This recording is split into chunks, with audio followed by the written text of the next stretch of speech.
decide to end this little trail.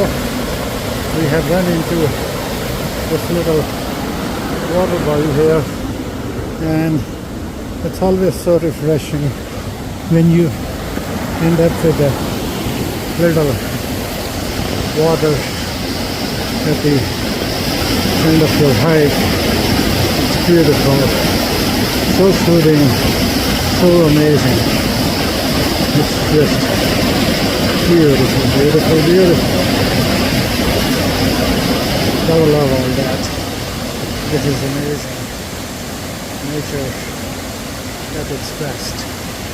It's the backcountry where you can come and enjoy the nature.